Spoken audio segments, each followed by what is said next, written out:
internautes, j'espère que vous allez bien. On va se lever en ce dimanche matin, on va louer le Seigneur. Est-ce que vous êtes d'accord? Yes, vous pouvez danser, vous pouvez chanter, sentez-vous libre. On est dans la maison de Dieu. Amen. Amen. Alléluia.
Ok.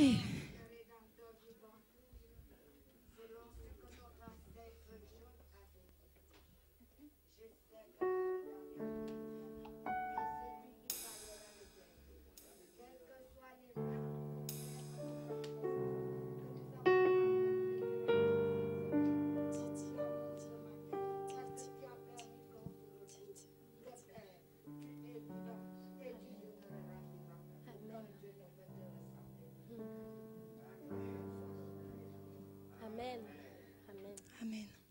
On continue sur la même lancée avec « Car ta bonté vaut mieux que la vie ». Est-ce que vous êtes d'accord? La bonté du Seigneur vaut mieux que la vie. Au nom de Jésus. C'est parti.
Est-ce que vous êtes toujours là? Oula, c'était des petits oui. Est-ce que vous êtes toujours là? Yes, alléluia. On va chanter que notre roi est le plus grand. Est-ce que vous êtes d'accord? Amen.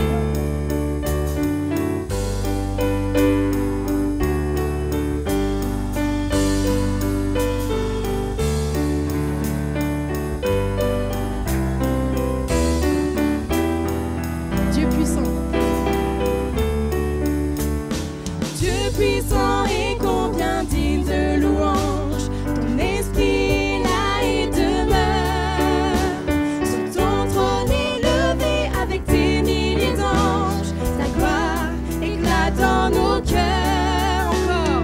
Dieu puissant et combien digne de louange. Ton esprit est là et demeure. Sur ton trône élevé avec tes milliers d'anges. Ta gloire éclate dans nos cœurs.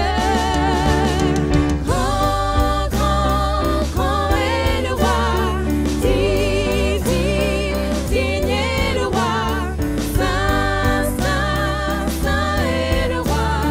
Puissant roi des rois. Encore une fois, grand. Grand, grand, grand est le roi. Digne, digne, digne est le roi. Saint, saint, saint est le roi. Puissant roi des rois. Dieu vivant et rempli de bienveillance. Ton amour brise mes peurs. Je désire t'élever sur la terre de France. Fais grâce à tes serviteurs. Dieu vivant et rempli de bienveillance. Ton amour brise mes peurs. Je désire t'élever sur la terre de France. Fais grâce à tes serviteurs. Grand, grand, grand est le roi. Digne, digne, digne est le roi. Saint, saint, saint est le roi. Puissant roi des rois. Encore une fois. Grand, grand, grand est le roi. Digne, digne, digne est le roi. Saint, saint, saint est le roi. Puissant roi des rois. Dernière fois. Grand, grand, grand est le roi. Digne, digne est le roi. Saint, saint, saint est le roi. Puissant roi des rois. Puissant, puissant roi des rois. Puissant, puissant roi des rois. Youhou.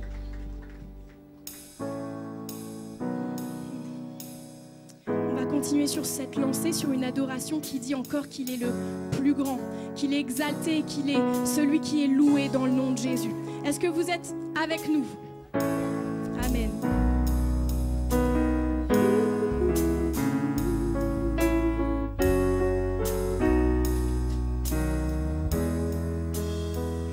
Il est grand, digne d'être exalté, loué de tout cœur, nous l'aimons, l'adorons.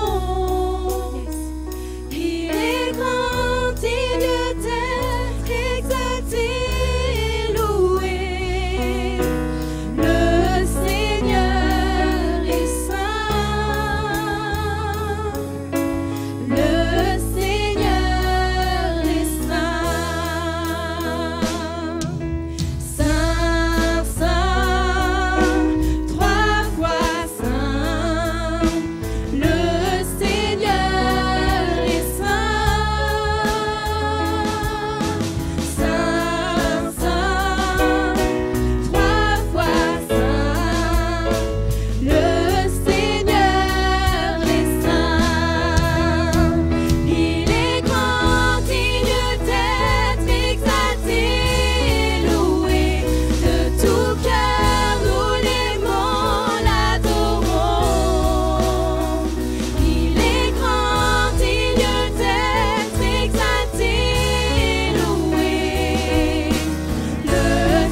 Seigneur Jésus, nous voulons te louer, t'adorer encore. Seigneur, tu es le Dieu 3 fois saint, tu es le Dieu tout-puissant. Et nous élevons, Seigneur, notre louange vers toi. Nous nous offrons, Seigneur, comme un sacrifice vivant, Seigneur, agréable, Seigneur, devant toi, ce qui sera de notre part un culte raisonnable.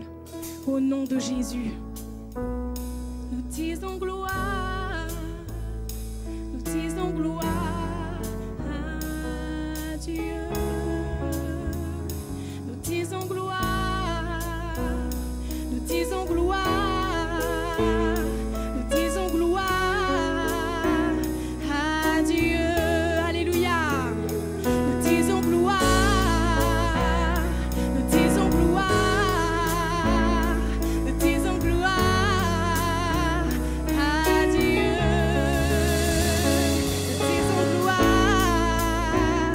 Nous disons gloire, nous disons gloire à Dieu.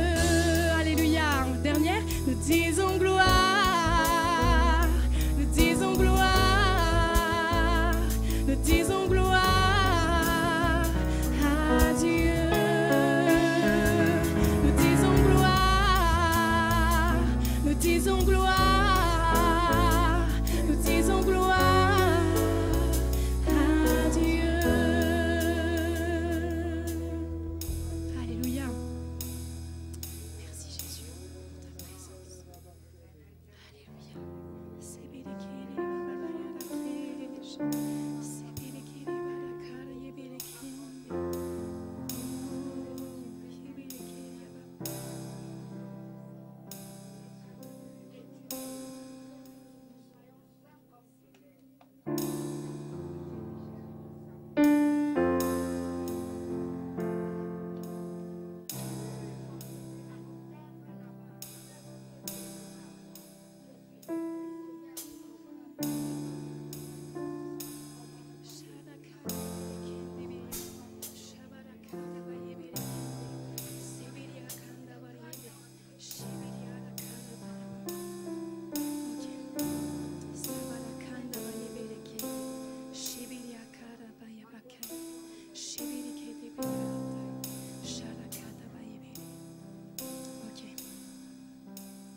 Seigneur, on va continuer de t'élever dans le nom de Jésus. On va demander pardon, Seigneur, toutes les fois où il est passé en seconde place. Est-ce que vous êtes d'accord? On va le remettre au centre, dans le nom de Jésus. On va te remettre, Seigneur, en premier. Et nous te disons, Seigneur, pardonne-nous toutes les fois, Seigneur, où tu es mis à l'écart. Tu n'as pas la première place, Jésus. Et maintenant, nous t'invitons, Seigneur, à reprendre ta place, la place qui t'est due. Ton trône dans nos cœurs, au nom de Jésus-Christ. Alléluia. Seigneur, tu es merveilleux. Tu es captivé par ta présence. Je désire rester à tes pieds, captivé par ta sainte présence. Je veux m'abandonner. Je ne cherche pas ta main. Tu ne me dois rien. Tu m'as comblé au-delà de ce que tu peux faire. Je veux ton cœur. Est-ce qu'on peut le redire encore une fois? Captivé. Captivé par ta présence. Je désire rester à tes pieds, captivé par ta sainte présence. Je veux m'abandonner. Je ne cherche pas ta main. Tu ne me dois rien. Tu ne me dois rien. Tu m'as comblé au-delà de ce que tu peux faire. Je veux ton cœur.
toi seul ne suffit pas. Je veux tout recommencer. J'ouvre à nouveau mon cœur à toi. Captivé, captivé par ta présence. Je désire rester à tes pieds, captivé par ta sainte présence. Je veux m'abandonner. Je ne cherche pas ta main. Tu ne me dois rien, tu m'as comblé. Au-delà de ce que tu peux faire, je veux ton cœur. Alléluia. Je veux ton cœur. Dis-le. Rien au monde. Je veux rien au monde que lui. Rien au monde ne peut me combler. Je veux ton cœur. Rien au monde. Rien au monde ne peut me combler. Je veux ton cœur. Rien au monde. Rien au monde ne peut me combler. Je veux ton cœur. Rien au monde. Rien au monde ne peut me combler. Je veux ton cœur. Rien au monde. Si le proclame, rien au monde. Rien au monde ne peut me combler. Je veux ton cœur. Rien au monde. Rien au monde ne peut me combler. La dernière. Je veux ton cœur. Tu veux que lui. Rien au monde. Rien au monde ne peut me combler.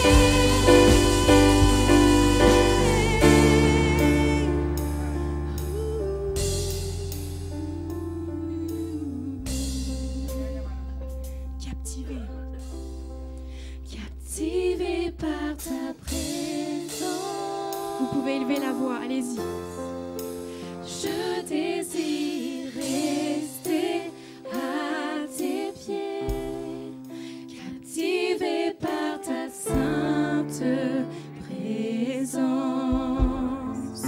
Je veux m'abandonner. Je ne cherche pas ta main. Tu ne me dois rien, tu m'as comblé. Au-delà de ce que tu peux faire, je veux ton cœur. Je veux ton cœur. Rien au monde, rien au monde ne peut me combler. Dis-le. Je veux ton cœur. Rien au monde, rien au monde ne peut me combler. Je veux ton cœur. Rien ne suffirait. Rien au monde ne peut me combler. Je veux ton cœur. Rien au monde, rien au monde ne peut me combler. Je veux ton cœur. Rien au monde, rien au monde ne peut me combler. Je veux ton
Pardonne-nous, Seigneur. Pardonne-nous notre infidélité, Seigneur. Pardonne-nous, Seigneur, nos manquements, Seigneur. Je ne veux pas simplement te dédier les 4 heures du dimanche, mais je veux te dédier toute ma vie, Seigneur. Oh Père, merci, Seigneur. Merci pour ce sacrifice que tu as donné pour toute l'humanité, Seigneur. Dans le Messie, qui était crucifié à la croix et qui est ressuscité, Seigneur. Nous voulons vivre avec toi, Seigneur, 24 heures sur 24, Seigneur. Et pas simplement les jours du mardi pour la réunion de prière, le vendredi pour les réunions d'études bibliques et le dimanche, Seigneur.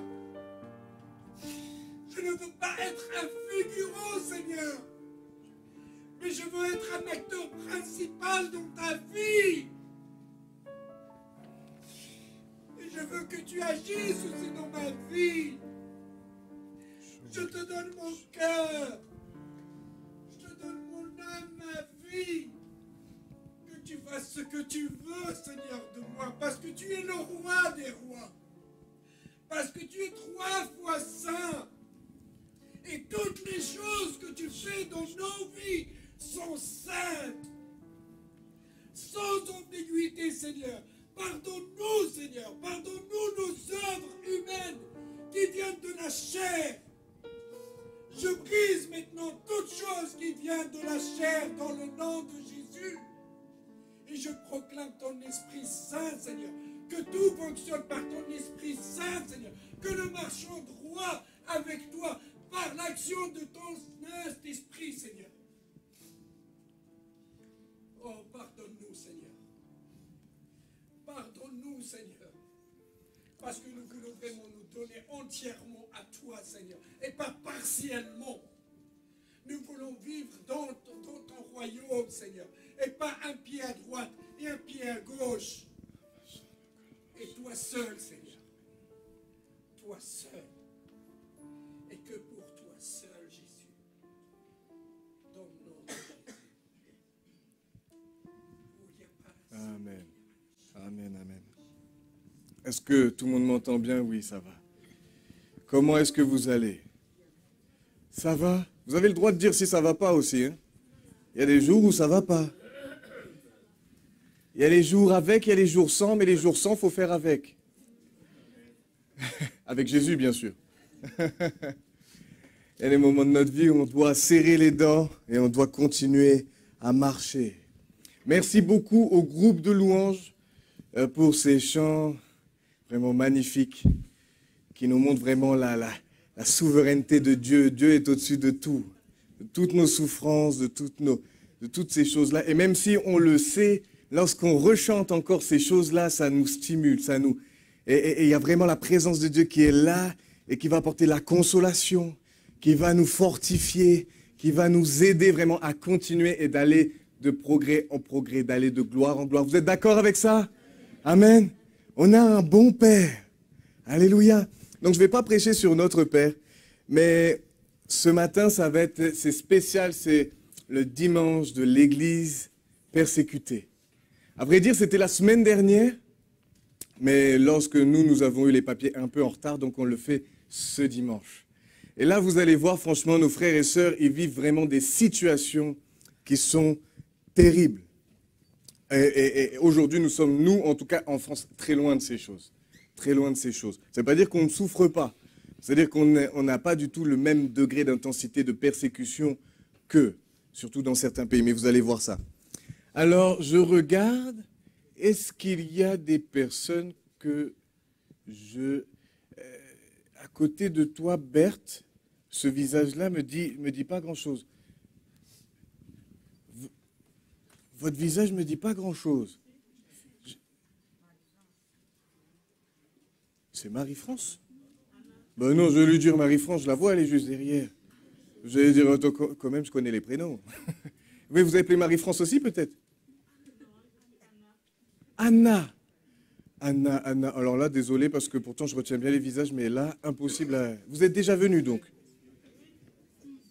Ok. Il y a 3 semaines. D'accord. Ah, j'étais pas là. Bah si j'étais pas là, voilà pourquoi ça me dit pas grand-chose. Eh ben soyez de nouveau la bienvenue, Anna, alors. Soyez de bienvenue là. On applaudit? Alors, je regarde. Qui d'autre? Stéphanie, content de te voir avec nous. Irma, content de te voir encore une fois avec nous. Je passe. Je me rappelle plus de ton prénom, mais je sais que tu es déjà venu plusieurs fois. Nathan. Voilà. Je me rappelais pas de ton prénom, mais je me rappelais de ton visage. Sois de nouveau le bienvenu. Je regarde. Oh, Blanche, j'ai failli pas te reconnaître là. Ah là, j'ai failli pas te reconnaître. Ça va, heureusement qu'il y a les yeux parce que... là. De ce que je vois... Oh, Marie-Ange, je suis content de te voir. Et pourtant, Boniface est grand, mais je te vois quand même. Quand je me mets sur la pointe des pieds, j'arrive à te voir. Je suis content de te voir, Marie-Ange. Et tous les autres, même si je n'ai pas cité vos noms, je suis content de vous voir aussi. D'accord? Je n'ai pas de chouchou. Je vais vous rassurer. Alors là, il y a pas mal d'anniversaires. Ah, c'est toi que je cherchais. En plus, je t'ai trouvé du premier coup. Alors, le 11, alors on est le combien? On est le 14. Donc ça veut dire que le 11, c'était jeudi. Waouh, c'était l'anniversaire de Ruth. Est-ce que j'ai le droit de dire ton âge? Moi, je pose toujours la question, je ne veux pas mettre mal à l'aise. Mais franchement, tu es jeune, donc... Oui, on peut le dire. 24 ans. Ah, je savais que ça allait. Non, 47 ans. Waouh! Joyeux anniversaire, Ruth. On va chanter de toute manière. Mignon, est-ce qu'elle est là, Laetitia? Elle est là-haut. Super, parce que là aussi, pareil, si je ne me trompe, de ce qui est écrit, c'était le 11 aussi. Jeudi 11. Alors là, c'est 6 ans, c'est ça? Waouh! Alors Laetitia, je ne sais pas si vous avez déjà vu, mais moi, j'aime beaucoup les enfants, vous le savez, et même aussi beaucoup. Alors, elle est toute... Mais elle est vraiment très belle. Ah, elle est très, très, très belle, toute gentille, toute douce. Elle est très gentille. Elle est claire de peau. Oh, les yeux clairs. Enfin, moi, ça me charme. Exactement. Je vois qu'il y a aussi, et je regarde si elle est là. Non, je ne la vois pas. C'était Nessa, la fille de Jocelyne. Il y avait l'anniversaire aussi de Kenneth. Est-ce que... Non, je ne vois pas Céline. Je ne vois pas Céline, ils ne sont pas là. D'accord. Et l'anniversaire, alors ça c'est demain, c'est l'anniversaire de Mathis. Mathis Sako. Alors, là tu es dans le coin, donc, mais vous savez, avant il était tout petit, mais maintenant tu lui as donné beaucoup de soupe, Tini. Je ne sais pas ce que tu as donné à manger, mais depuis là, je me sens ridicule à côté de lui. Alors toi, c'est quel âge tu vas avoir? C'est pareil, tout ça, ça grandit. 14 ans. 14 ans. Martine, elle dit c'est tout. C'est déjà bien 14 ans. 14 ans, 1m80, ça va. Non, 27 ans, 1m75, bon, on n'est pas tous, apparemment, on n'a pas tous eu la même nourriture. Alors, on va chanter, d'accord? On va chanter Joyeux anniversaire, donc, pour Ruth. Laetitia, quand on la verra, on lui dira. Et pour Mathis. Et puis ceux qui... Joyeux anniversaire à vous qui êtes absents. Et là, on va chanter pour ceux qui sont présents. Vous voulez bien qu'on se lève? Qu'on puisse les honorer? Alléluia. Joyeux anniversaire.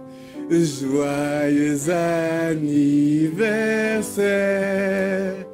Joyeux anniversaire, Ruth et Mathis. Joyeux anniversaire. Et que Dieu vous bénisse. Et que Dieu vous bénisse. Et que Dieu vous bénisse, Ruth et Mathis. Et que Dieu vous bénisse.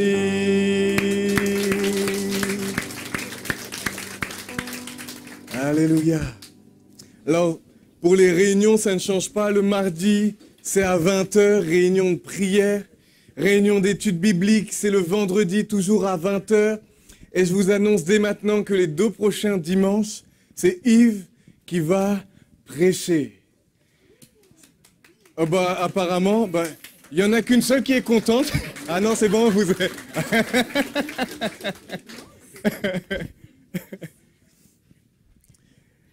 Donc ce sera sur quoi, tu sais déjà, Yves? Non, tu sais pas encore? Ou tu veux pas le dire? Tu gardes le secret? D'accord. Alors ça, faites bien attention, ça aussi, j'aimerais vraiment attirer notre attention. Vous savez que l'épidémie est en train de repartir. Alors je vous prie, s'il vous plaît, de bien garder vos masques. Bien garder vos masques, pas en dessous le nez, là. Vraiment bien porter le masque. Je sais que c'est embêtant, je sais que c'est contraignant, mais nous n'avons pas le choix et faisons-le par amour pour les uns et les autres. Que vraiment ce soit, oui c'est gênant, mais par amour pour les uns et les autres, on met bien le masque, on respecte bien, on continue de gel. De toute façon, toutes ces choses-là sont toujours d'actualité, hein. Ça n'a pas changé. Mais je tiens quand même à rappeler cela parce qu'on est en train de voir que là, vraiment, ça repart. Donc, soyons prudents, d'accord? Merci pour votre compréhension à ce sujet. La librairie est ouverte et à ce sujet, je vous encourage. Alors là, la nurserie, mais vous connaissez, c'est ma maman, Nathalie. Allez vers elle pour les commandes. Bon, si vous avez des livres à commander qui vous intéressent, allez la voir. Mais là, c'est surtout spécialement pour les calendriers pour 2022. D'accord? Donc, si vous êtes intéressé, allez-y. Vous allez la voir, vous passez commande. Faites-le rapidement parce qu'après, lorsqu'il y aura les commandes, c'est Yves et Martine qui vont aller et qui vont prendre les commandes que vous aurez faites auprès de Nathalie. Ok, c'est bon? Super. Donc, on va passer les dîmes. Et rappelez-vous, vu que c'est l'église persécutée, la semaine dernière déjà, je l'ai dit, il va y avoir une offrande spéciale. Mais l'offrande spéciale ne va pas se passer tout de suite. Là, c'est dîme. C'est la dîme. C'est juste ça. Mais l'offrande spéciale pour l'église persécutée, ça va être à la fin. D'accord? Comme ça, il n'y a pas de mélange. Là, vous pouvez être serein. Là, tout ce que vous mettez là, c'est la dîme. D'accord? Je regarde l'heure. Nickel.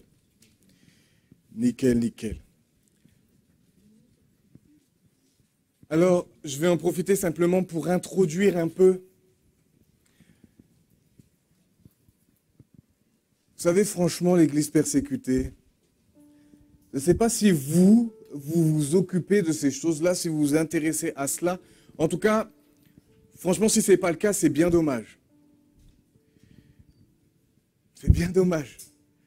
Parce qu'on devrait vraiment avoir vraiment je ne sais pas comment exprimer le mot que je pourrais dire, mais vraiment cet intérêt pour nos frères et sœurs qui sont persécutés et qui, eux, souffrent tout simplement parce qu'ils veulent servir Jésus. Et on ne parle pas de petites souffrances pour certains. On parle c'est au prix de leur vie, au prix de la vie de leurs enfants, au prix de la vie de leur mari, au prix de la vie de leur épouse. Le prix, là, franchement, là, le prix à payer est très, très, très lourd. Et lorsqu'on lit d'ailleurs les Actes des Apôtres, on se rend compte que oui, il y a eu un réveil extraordinaire. Oui, il y a eu l'onction de Dieu extraordinaire. Mais face à cela, il y a eu une persécution sans égale. Lorsque vous regardez, si vous vous intéressez un peu à l'histoire, mais il y avait cet homme qui s'appelait Néron. Et Néron, c'était un meurtrier, un truand, un homme terrible et qui jetait en prison les chrétiens, qui les tuait comme si c'était rien. Et aujourd'hui, on voit encore à ce jour des personnes qui ne s'appellent peut-être pas Néron, mais qui ont ce cœur vraiment de vouloir détruire les chrétiens, les disciples de Jésus, l'église de Jésus-Christ. Vas-y, mon ami. Oui, Père Céleste, on te dit merci, Seigneur, pour cette journée, Seigneur. Et merci, Seigneur, pour ta présence parmi nous. Et merci, Seigneur, pour tous les dîmes et les offrandes. Mais à toi l'honneur, à toi la gloire, Père. Interviens et tends ta main, Seigneur, pour tous tes enfants, Seigneur, pour toutes les églises persécutées, Seigneur. Interviens, Seigneur, et vois leur cœur et leurs pleurs, Seigneur, en silence. Interviens, Seigneur, qui peut avoir la paix et le courage, Seigneur, qui peut grandir ton nom, Seigneur. Parce que ton nom, il est merveilleux, ton nom, il est majestueux. Et merci, Seigneur, parce que tu ne laisses personne seul, Seigneur, parce que tu es avec nous chaque jour et avec eux, Seigneur. Et règne, Seigneur, dans le cœur de les petits-enfants, Seigneur. Tu vois leur souffrance, tu vois leurs parents qui sont en train d'être persécutés devant leurs petits-enfants, Seigneur. Oui, Père Céleste, tends ta main, Seigneur, pour tous les petits-enfants. Interviens et tends ta main pour ton sang qui sera précieux et ton sang qui colle sur eux, Seigneur, qui le garde, qui le purifie, Seigneur. À toi l'honneur, à toi la gloire, Père, au nom de Jésus de Nazareth. Amen. Amen. Amen, amen.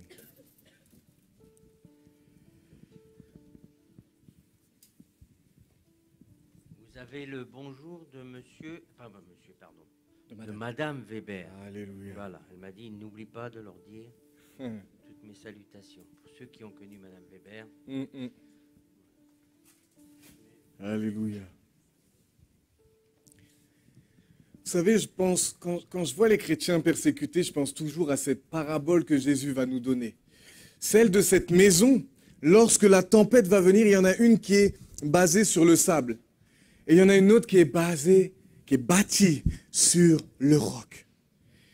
Et vous voyez, moi souvent, je me remets en question et je relativise beaucoup. Et pourtant, il y a des choses qui me touchent, vraiment, qui me peinent. Mais lorsque je regarde des témoignages de l'Église persécutée, je vois ce que je vis. Ça ne veut pas dire que mes souffrances sont rien, ça ne veut pas dire que vos souffrances sont rien. Et quand je vois, eux, le prix qu'ils doivent payer, je me dis, en fin de compte, Kenny, relativise un peu quand même. Relativise un peu. Oui, ça fait mal, oui, c'est difficile, c'est vrai. Mais ce n'est pas encore au prix de ma vie. Hein? Et on voit que malgré les vents qui sont très violents et qui frappent contre ces chrétiens qui sont persécutés au prix de leur vie, quand vous regardez l'Inde, et je vais lire un peu, il y a l'Inde, il y a le Bangladesh, il y a l'Iran, mais on pourrait donner tellement de choses, on pourrait dire la Chine, on pourrait dire la Corée du Nord, on pourrait parler tellement de pays, et là c'est plus une heure qu'il faudrait, c'est toute une journée, il y a tellement de choses à dire. Mais ce qui me réjouit, c'est de voir qu'eux, ils sont bâtis sur le roc, sur Jésus, sur sa parole. Et grâce à cela, même si à bien des moments, ils sont fragilisés, la puissance de Dieu est véhiculée en eux, au travers d'eux, et il y a des conversions, malgré la persécution. Il y a des guérisons, malgré la persécution. Malgré des chrétiens qui meurent, des frères et sœurs qu'ils perdent sur le champ de bataille, le royaume de Dieu avance dans la souffrance, mais il avance. Alors, il y a ces portes ouvertes qui distinguent deux sortes de pressions qui sont exercées sur les chrétiens dans ces pays comme l'Inde, la Chine, on pourrait dire même l'Algérie, le Maroc, enfin là on peut vraiment étendre à beaucoup de pays.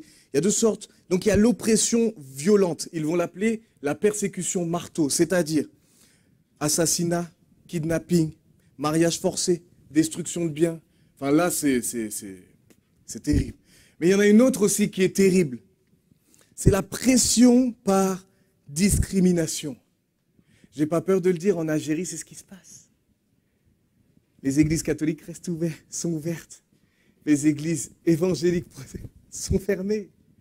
Et on va trouver toutes sortes de raisons administratives, des choses, même des faux témoignages, toutes sortes de choses pour... Et ça, c'est la persécution, ils appellent ça la persécution étho, l'oppression, le rejet, le déni de droit. Je ne sais pas si vous savez, mais dans certains pays persécutés, carrément, lorsque vous êtes chrétien, vous ne pouvez pas avoir tel poste. Vous ne pouvez pas faire telles études. Aujourd'hui, on est en France, on peut faire avocat, on peut faire toutes sortes de métiers. Que tu sois chrétien ou pas, peu importe les religions dont ta profession de foi. Mais tu peux exercer le métier que tu veux. Des exclusions, des procès injustes. Mais regardez, je vais lire l'exemple de l'Iran. Je ne sais pas si vous connaissez l'Iran, mais l'Iran, c'est quelque chose. En termes de persécution, c'est terrible. L'Iran est une république islamique. Il occupe la 8e place dans l'index mondial de persécution des chrétiens 2021. Pour ceux qui ne savent pas, on a toujours, moi depuis que je suis à l'église, et je crois Yves déjà même avant que j'arrive, il y a toujours eu cet index-là au fond de la salle. Je vous encourage à aller voir. Et ce qui est étonnant, c'est de voir que des fois, en 4-5 ans, des pays qui étaient 30e ou 40e sont passés dans le top 10. Vous savez, ça va très très vite. Donc l'Iran, là, lui, il occupe la 8e place. Les chrétiens sont persécutés par le gouvernement, qui les considère comme des agents de l'Occident. La vie ecclésiale est complètement muselée par les autorités. Waouh! On est loin de notre liberté à nous de pouvoir aller à l'église, de faire notre culte, pouvoir prier, l'étude biblique, etc. Ce sont les chrétiens d'arrière-plan musulmans qui sont le plus persécutés. Ils se réunissent en secret et s'ils sont découverts, ils sont arrêtés et emprisonnés. Pourtant, l'église iranienne est celle qui grandit le plus dans le monde. Ça paraît étrange quand même. Là où on se dirait humainement, c'est là où c'est le plus persécuté, donc c'est là où l'église de Jésus va s'éteindre le plus vite. Non, non, non, non. Au contraire, là où le diable attaque fort, mais je dis que le Jésus, lui aussi, il agit avec puissance. Selon les analyses de la persécution des chrétiens, l'Iran connaît actuellement un exode massif de l'islam vers le christianisme. Beaucoup renient l'islam. Ah oui, bon partage à vous. L'Iran connaît actuellement un exode massif de l'islam vers le christianisme. Un responsable iranien confirme. Et si je vous disais que les mosquées sont vides?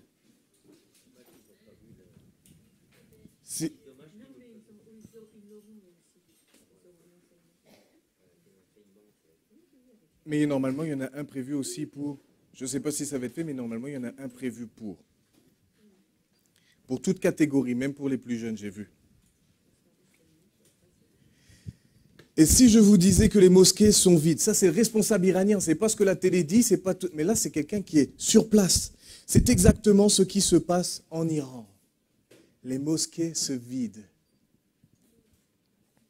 L'intransigeance des ayatollahs pousse les musulmans dans les bras de Jésus et fortifie la foi des chrétiens qui n'ont pas d'autre choix que d'être des disciples. 800 000 chrétiens iraniens. Gloire à Dieu! Est-ce qu'on peut dire gloire à Dieu? Parce que malgré, et ça nous donne des grandes leçons quand même. En tant que nous, chrétiens ici en France, ça nous donne franchement de bonnes leçons. C'est que eux, ils payent, franchement, quand ils s'attendent, c'est pas l'évangile, t'inquiète pas, donne-toi à Jésus, tout va bien aller. Non, non, non, non, non. Eux, ils savent très bien que quand ils disent oui à Jésus, il va y avoir la persécution. On risque de tout leur prendre, même leur propre vie, ou la vie de tous ceux qu'ils aiment, pour les pousser à revenir. Ah oui. Il y a aussi l'exemple de l'Inde. Là, l'Inde se trouve dans la 10e place de l'index de persécution. Les chrétiens sont victimes du nationalisme religieux exercé par le parti hindou radical au pouvoir. Ils sont agressés, ostracisés. Alors franchement, je ne connaissais même pas ce mot. Ostracisés.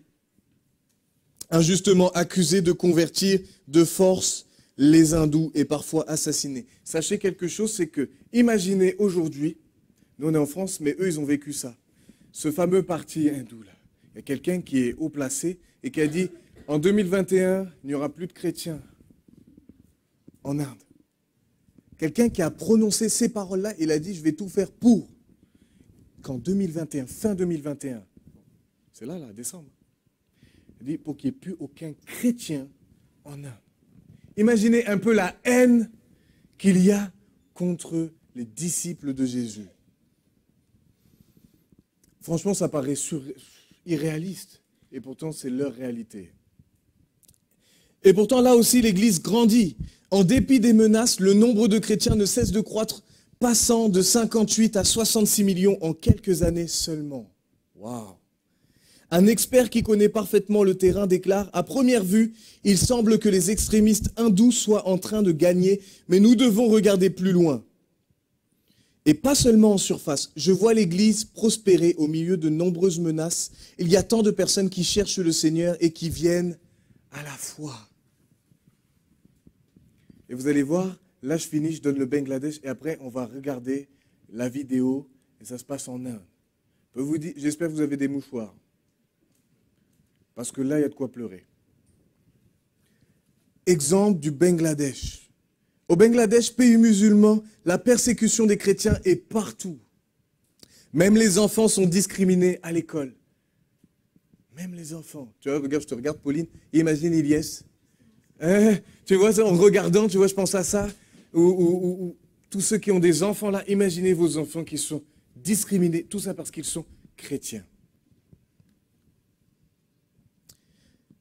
Par leurs camarades de classe et parfois par les enseignants. Sans oublier les groupes radicaux qui enlèvent des convertis pour dissuader par la terreur toute volonté de suivre Jésus. Le Nigeria, je ne sais pas si vous vous occupez un peu de ce qui se passe au Nigeria, c'est exactement ce qui se passe. Ils vont dans les écoles, Boko Haram, tout ça, ils vont dans les écoles, ils kidnappent une centaine d'enfants comme ça, ils les kidnappent et puis ils font du chantage. Des personnes se tournent vers Jésus et l'Église augmente progressivement en nombre et en foi. 900 000 chrétiens. Ces nouveaux chrétiens ressentent le besoin et la passion de partager à leur tour la bonne nouvelle du salut. Écoutez un peu, vous êtes dans un contexte où vous êtes persécutés. Eux, le désir, leur passion, c'est de pouvoir annoncer l'Évangile pour que d'autres soient touchés. Même des persécuteurs finissent par suivre Jésus-Christ.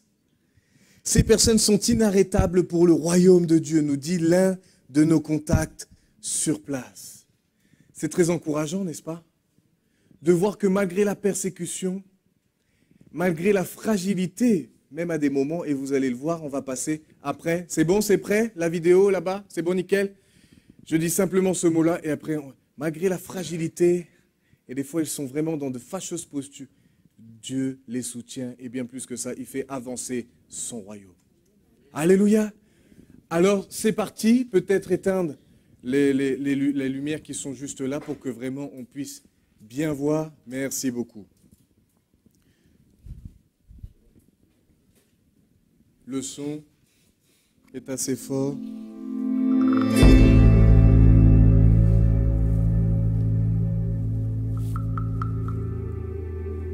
Un peu plus fort. Ah non. Ah, monter l'image. Est-ce que c'est possible, Jérôme, de lever un peu?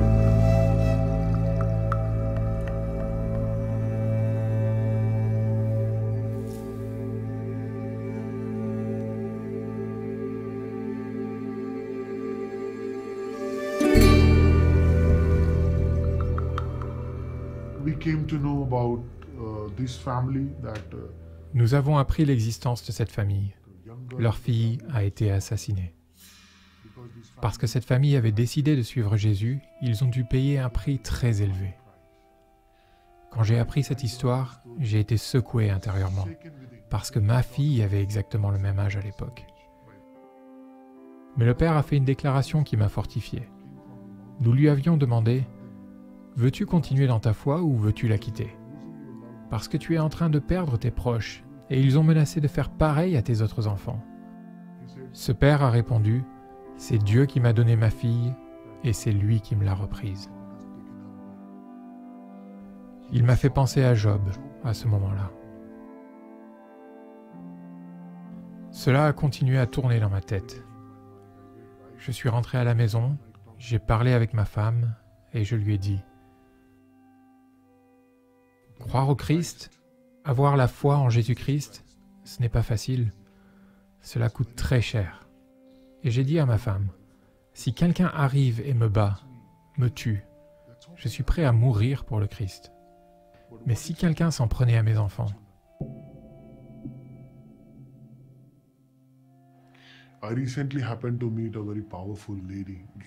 j'ai récemment rencontré une femme très forte, Kirti. Quand je l'ai rencontrée, elle était en train de jeûner. Elle avait perdu son mari. En fait, il avait été tué devant ses yeux. Je lui ai demandé « Pourquoi jeûnes-tu? Quelle est la raison de ton jeûne ?»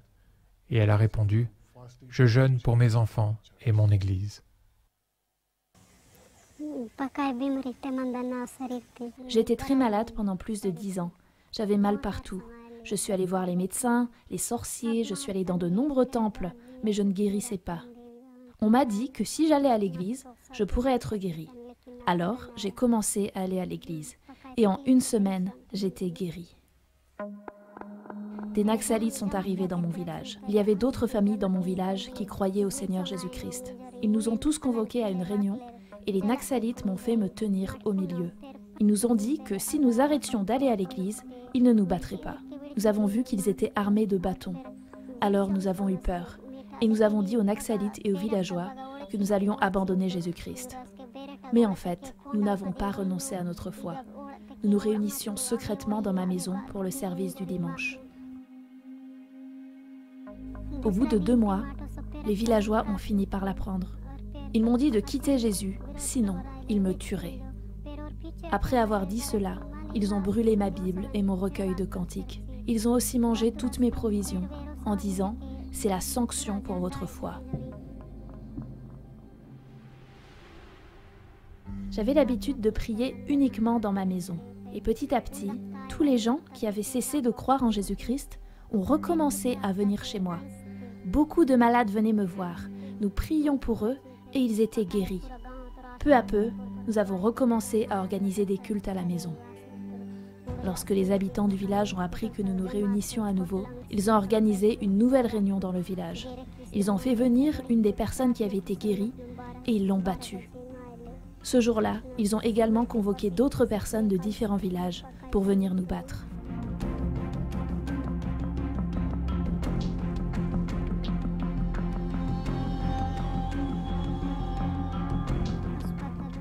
Tout en me battant, ils me disaient d'abandonner Jésus-Christ. Ils me frappaient violemment, mais Dieu me donnait la force de supporter toute cette douleur. Alors, j'ai dit que je n'abandonnerai pas Jésus-Christ.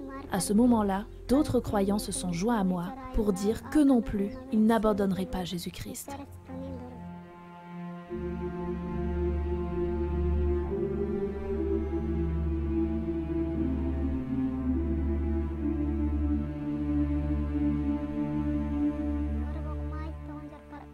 Une nuit, des villageois sont venus rôder autour de notre maison, des cordes à la main. Vers minuit, ils ont frappé à notre porte. J'ai ouvert et ils m'ont demandé « Où est ton mari ?» J'ai répondu que mon mari dormait. Leur visage était caché par des foulards. Ils sont rentrés dans ma maison et ont emmené mon mari avec eux. J'ai compris qu'ils voulaient se venger sur mon mari à cause de la solidité de ma foi.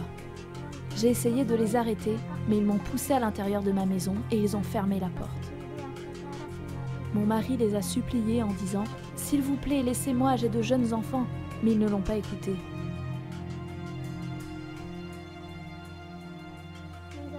Pendant 6 jours, ils ne lui ont donné ni eau ni nourriture. Ils lui ont bandé les yeux et l'ont emmené de village à village.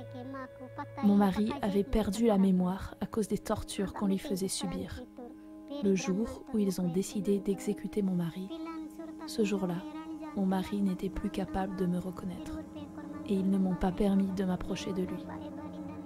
Ils l'ont fait s'allonger et ont maintenu un bambou sur son cou et 2 personnes se tenaient debout sur le bambou des 2 côtés. Après quelques instants, ils ont dit « Viens récupérer le corps de ton mari ». Ce jour-là, il y avait aussi un autre homme qu'ils voulaient exécuter. Ils ont relâché l'autre homme parce qu'il n'était pas croyant. Mais mon mari a été tué simplement parce qu'il était croyant. Je me tenais à une certaine distance. Je priais et je disais à Dieu « Seigneur, que ta volonté soit faite ».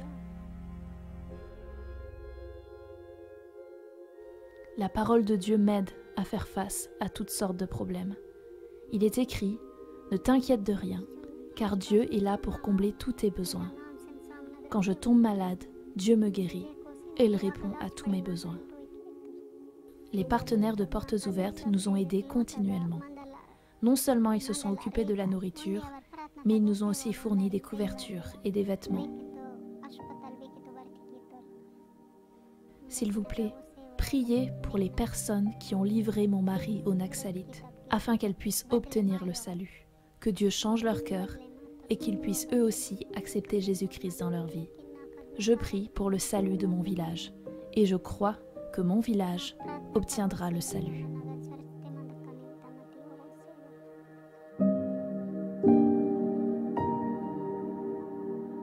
J'ai passé beaucoup de temps en prière pendant le confinement lié à la pandémie. De nombreux villageois sont venus chez moi pour prier pour leur maladie et Dieu les a tous guéris. Maintenant, beaucoup de nouvelles personnes de mon village ont également commencé à croire en Jésus. Environ 10 nouvelles familles ont commencé à croire au Seigneur Jésus pendant le confinement. J'ai encore été persécutée par certaines personnes de mon village, mais maintenant, je n'ai plus peur. Dieu est avec moi. Priez pour nos besoins et priez pour moi, afin que Dieu m'utilise pour son royaume et pour sa gloire dans les années à venir. Quand j'ai appris ce que Kirti avait vécu, toutes les douleurs, les souffrances, les luttes, l'exclusion, face à tant de deuil et de rejet, je pense que n'importe qui pourrait craquer à ce stade. Pourtant, la foi de Kirti n'a pas faibli. J'ai rencontré une personne très forte avec un témoignage fort et une forte conviction personnelle d'être aimé par Dieu.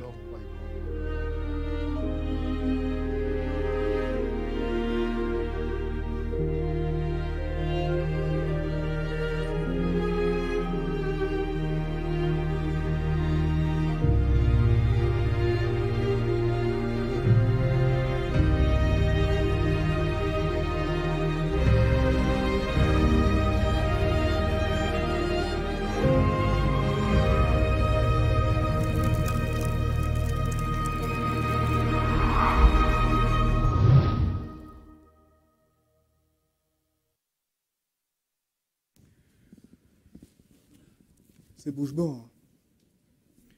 Vous pouvez rallumer la lumière. Moi, j'aimerais juste qu'on fasse quelque chose. Je n'avais pas pensé à faire ça, mais là, est-ce qu'on peut applaudir le Seigneur pour ce qu'il fait? Parce que ça, c'est extraordinaire. Ça, c'est vraiment extraordinaire.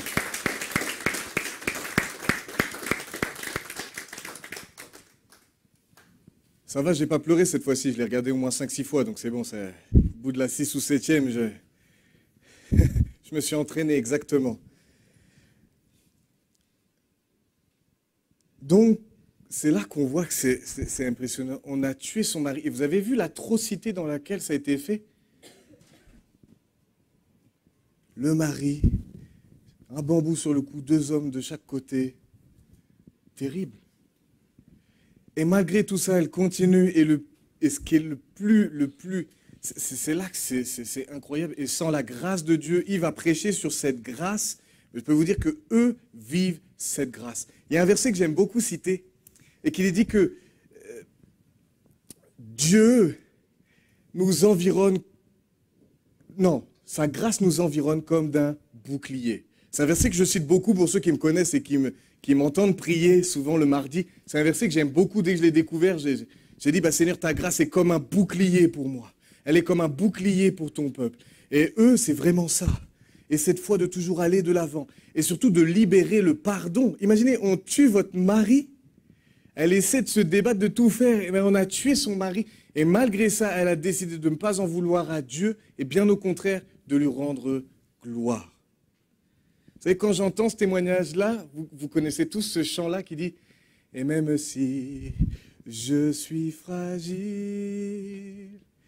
et même si c'est difficile. » Et qu'est-ce qu'il est dit après? Je chanterai gloire. Et en fin de compte, c'est ce qu'ils font.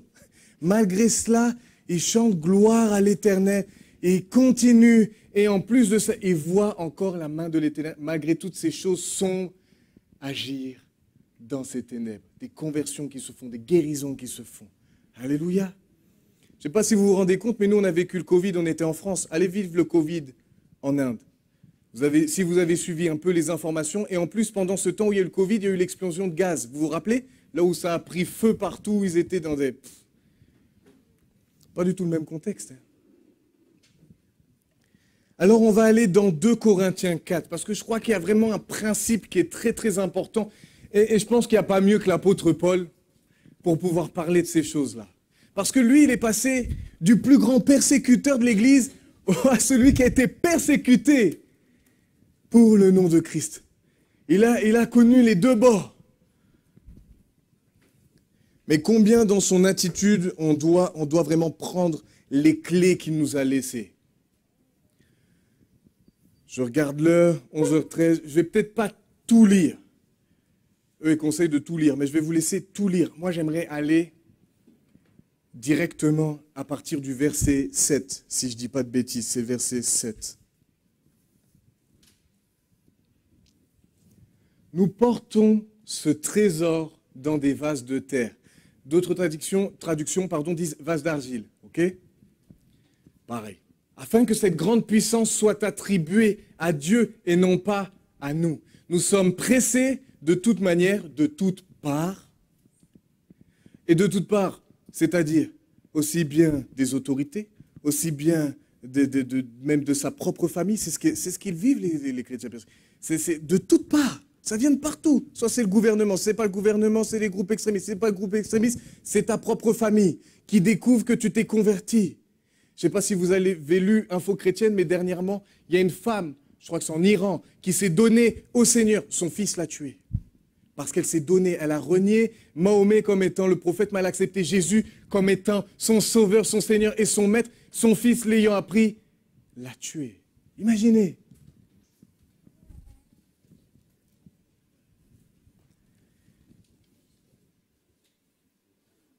Et pour ça, il est très important, franchement, de s'intéresser à l'Église persécutée. Parce que nous, on doit être là, on va faire cette offrande. Oui, il y a le matériel, mais il y a aussi le spirituel. Nous devons prier pour nos frères et sœurs persécutés. Ils ont besoin de nos prières. Ils ont besoin aussi qu'on puisse être généreux. Chacun selon sa part. Mais ils ont besoin de ça.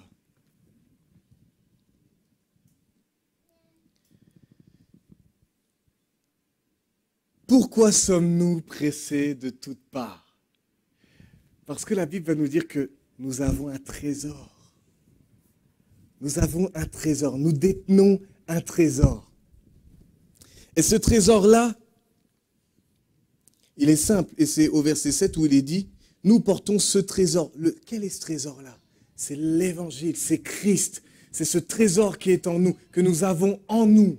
Et regardez comment Paul va parler. Il dit qu'il est bien plus, ce trésor-là est bien plus important que tout ce qu'il y a dans ta vie, tout ce que tu as connu auparavant.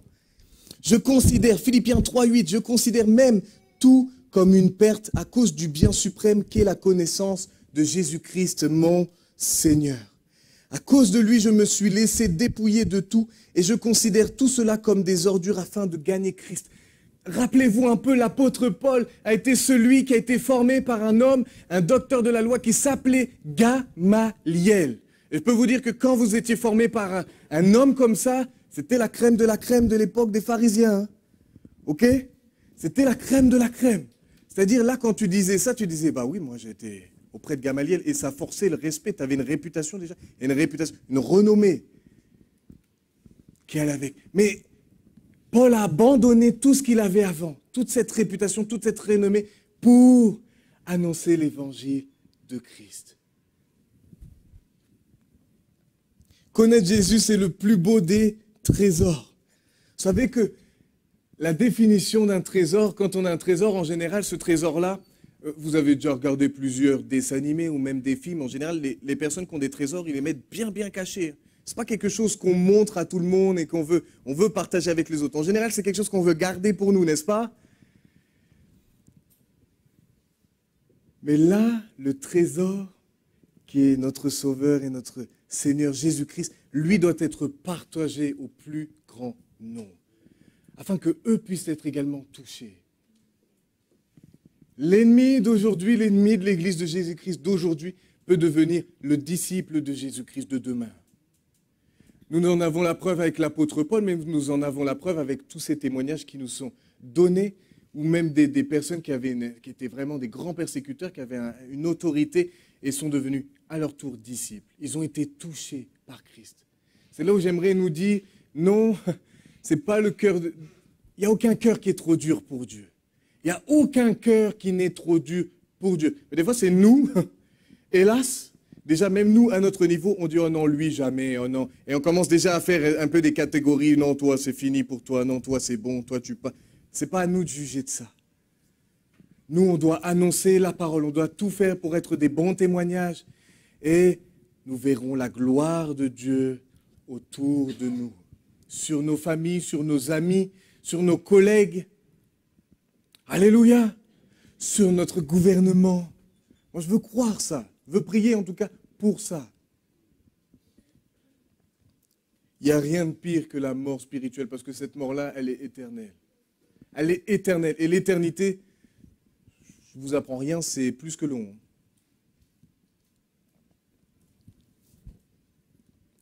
Mais le problème, c'est que ce trésor-là ne plaît pas à tout le monde. Déjà, nous le voyons en France d'une certaine manière. Des fois, quand on discute simplement, les gens nous posent une question, on va leur parler. D'un coup, il y a un volcan qui s'allume et ils ne veulent pas de ce trésor-là. Ils ne veulent pas de Jésus. Je ne dis pas qu'ils ne le veulent pas définitivement, mais en tout cas, au moment où on leur parle, ils n'en veulent pas. Et là, c'est ce qui se passe pour eux. Ils parlent, en Iran, ils parlent, et il y a des personnes qui ne veulent pas, qui vont les traîner en prison, qui vont les battre, qui vont les torturer. Là, je rebondis sur ça au niveau des tortures. Je ne veux pas vous faire peur, mais c'est quelque chose qui est vrai. Mais là, à ce sujet-là, vous avez vu, jusqu'à tel point, son mari n'a pas pu reconnaître sa propre femme. Mais ce que je retiens aussi dans cela, c'est qu'elle a dit que quand elle s'est fait battre, elle a senti qu'elle pouvait supporter, Dieu lui a donné la capacité de supporter l'insupportable. Ne retenons pas que le négatif, mais retenons que même dans le négatif, Dieu est là. Il nous aime. Ce n'est pas parce que l'épreuve vient que Dieu ne nous aime pas. Et ça, c'est quelque chose qu'il faut comprendre dès maintenant. Parce que si dans les choses les plus simples, on ne les comprend pas, ce n'est pas quand ça va être plus gros que ça va... Non, il faut comprendre dès maintenant cela. Dieu vous aime, Dieu m'aime, il veut notre bien. Et ce n'est pas parce que nous passons par des temps difficiles qu'il nous a oubliés, qu'il nous a abandonnés, qu'il nous a rejetés. Non. Mais à des moments, il faut passer par là. Il n'y a pas le choix. La souffrance fait partie du lot.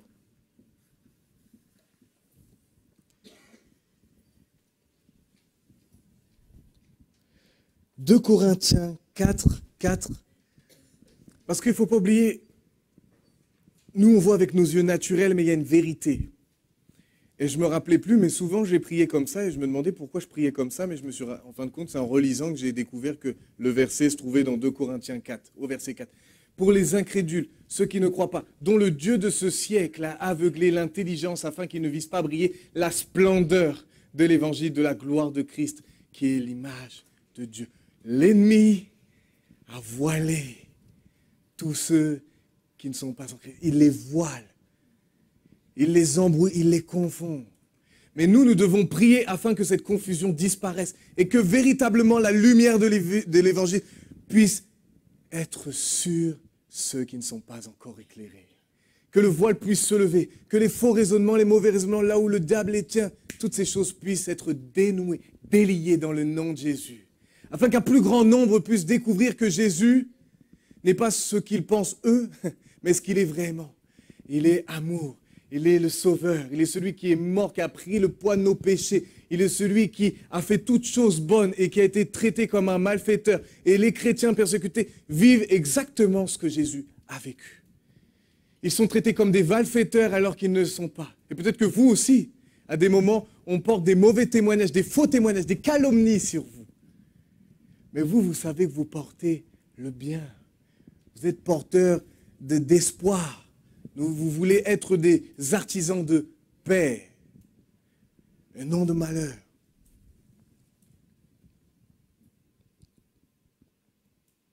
Alors est-ce qu'à cause de ça, nous devons nous taire et cacher ce trésor qui est en nous? Non. En tout cas, même dans les actes, je suis très étonné parce que quand l'Église primitive a commencé à démarrer et que Pierre et Jean ont été pris, ils ont été menacés, qu'est-ce qu'ils ont fait? Seigneur, arrête cette situation, s'il te plaît, permets que ça s'arrête. Non. Et c'est là que c'est très étonnant. Parce que, naturellement, moi le premier, la première chose que je vais souvent dire, c'est Seigneur, pourvu que ça s'arrête vite, pourvu que ça cesse rapidement. Mais eux, ce n'est pas ce qu'ils ont dit. Ils ont dit, Seigneur, donne-nous plus d'assurance pour annoncer ta parole. Ce en quoi nous croyons, ce en quoi ils ont cru, tous ces chrétiens, dans les autres pays. Nous devons continuer à parler. Nous devons continuer à ouvrir nos bouches. Et croire que lorsque nous parlons, ce n'est pas nous qui parlons, mais c'est la puissance de Dieu. C'est la parole de Dieu. Nous, ce que nous n'annonçons pas notre parole à nous. Nous annonçons ce que Dieu a dit. Et lorsque Dieu parle et dit que sa parole ne revient jamais à lui sans avoir accompli son effet. Alléluia. Alors des fois, l'effet, c'est la colère. Mais des fois, l'autre effet, c'est la repentance. Ça pousse à la repentance. Nous devons continuer à être une lumière dans ce monde. Nous sommes la lumière. Pourquoi? Parce que Christ, lui, qui est lumière, est en nous. Et nous aussi, nous devons refléter cette lumière. Chacun a son contexte ici, mais chacun dans votre contexte, vous devez être la lumière. Je ne vais pas vous raconter le mien, là en ce moment, mais dans ce contexte-là, je dois être la lumière. Je dois faire attention à ce que je dis. Les attaques, les calomnies, les mensonges, les histoires qui sont racontées à l'envers. Et certainement, vous vivez aussi des situations comme ça dans vos familles, où même on vous traite mal, ou parce que vous êtes chrétien, même certains. J'ai connu ça, d'ailleurs, une personne qui n'est plus là, mais lorsqu'elle s'est convertie, c'était une ancienne musulmane, lorsqu'elle s'est convertie à Jésus-Christ, qu'elle ait découvert qui était Jésus-Christ, qu'elle s'est donnée véritablement, son père n'a plus voulu d'elle. Il l'a reniée et ça a duré pendant 15, 20 ans. Pendant 15, 20 ans, pas de nouvelles. Et un jour, c'est lui qui l'a rappelée et elle a pu parler de l'Évangile. Je pense à toi, Saïd, je pense à vous aussi, Djema et Razika, ce que vous avez vécu lorsque vous étiez en Kabylie. Mais c'est des choses qui sont vraies. Et aujourd'hui, nous avons des exemples de personnes qui ont vécu ça. Qui ont su ce que ça faisait d'accepter Jésus et les conséquences que ça pouvait avoir.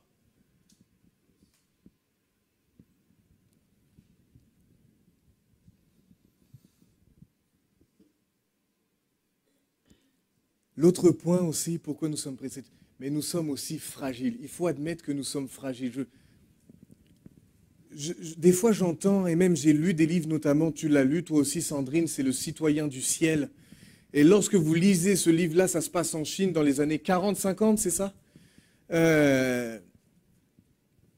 Et vous voyez cet homme qui, à bien des moments, il dit, mais là, je me fais tellement battre, je souffre tellement pour le nom de Jésus.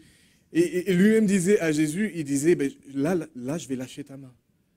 Mais il ne disait pas ça parce qu'il voulait lâcher sa main, mais c'était tellement dur. Dans son humilité, il disait, mais là, si tu ne m'aides pas, si tu n'interviens, je ne vais pas réussir à continuer. Je vais lâcher ta main.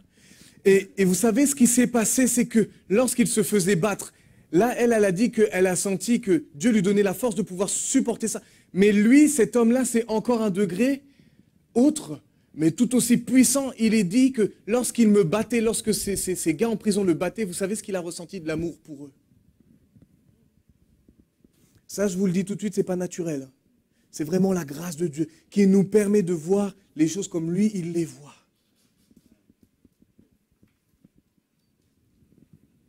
Ça nous dépasse. Hein. Même moi, quand je dis ça, je dis, bah, punaise, j'ai expérimenté des choses, mais ça, c'est un degré qui n'est pas expérimenté, que certainement je vais réexpérimenter. Surtout si en France, pas petit à petit, ça...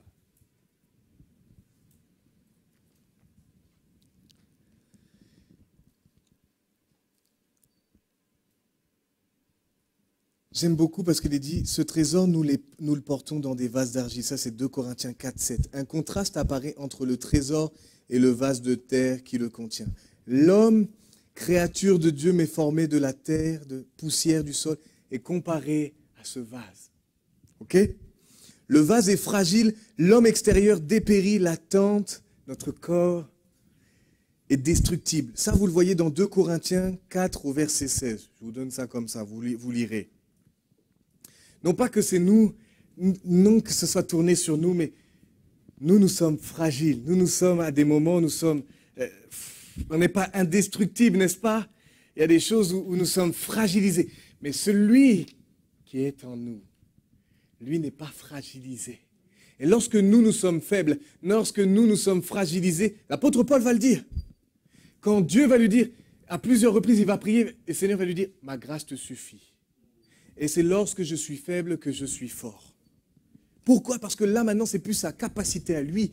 Parce que lui, il est complètement fragilisé, il est faible à ce moment-là. Mais par la puissance de Dieu, par le Saint-Esprit, il est fortifié. Et ça nous permet de quoi? Non pas d'attribuer la force à nos propres capacités, mais d'attribuer la puissance, toute la puissance à notre Dieu. Amen. Parce que ces hommes et ces femmes qui témoignent dans l'Église, qui font partie de cette Église persécutée, sont des hommes et des femmes comme nous.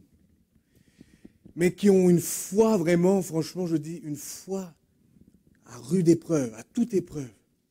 Mais eux aussi, à des moments, sont plus que fragilisés. Ils sont eux aussi, à des moments, abattus. Et malgré ça, Dieu les soutient. Je ne peux pas donner tous les témoignages parce que je regarde l'heure. Mais il y a cet homme, Koti Reddy, ça c'est en Inde, si je ne dis pas de bêtises, oui, c'est ça, c'est un pasteur. Et pendant 7 ans, il était sur sa bicyclette et il annonçait l'évangile. Et puis à un moment, on l'a menacé, au bout de ces 7 ans-là, on l'a menacé, on l'a dit, c'est bon, tu arrêtes maintenant, tu arrêtes d'annoncer l'évangile. Vous savez ce qui s'est passé? Pendant qu'il dormait, un homme est entré chez lui pour l'abattre. Il lui a mis des coups de hache. Il n'est pas mort. Le Seigneur l'a gardé. Il n'est pas mort. Et vous savez, porte ouverte, ceux qui sont missionnaires, il faut être courageux là aussi, hein, ceux qui vont, qui quittent plus qu'une zone de confort pour aller dans des territoires comme ça. Ils ont posé la question à sa femme, et vous savez ce qu'elle dit, mais est-ce que tu n'as pas eu peur de perdre ton mari? Tu n'as pas... Et vous savez ce qu'elle a répondu? Alors ça m'a choqué parce que je ne m'attendais pas à ça. Elle a dit, mais ça fait déjà 7 ans que j'aurais dû perdre mon mari.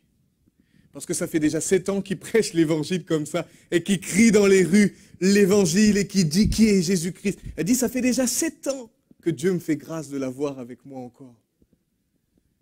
Vous savez, la manière de raisonner, franchement, des fois, même moi, je me dis, mais on est à des années-lumière. Ils ont une manière de raisonner qui est complètement différente. Et je crois qu'on devrait se caler sur cette manière de raisonner. Ça, c'est une mentalité, franchement, je vous dis, de champion. Mentalité de champion.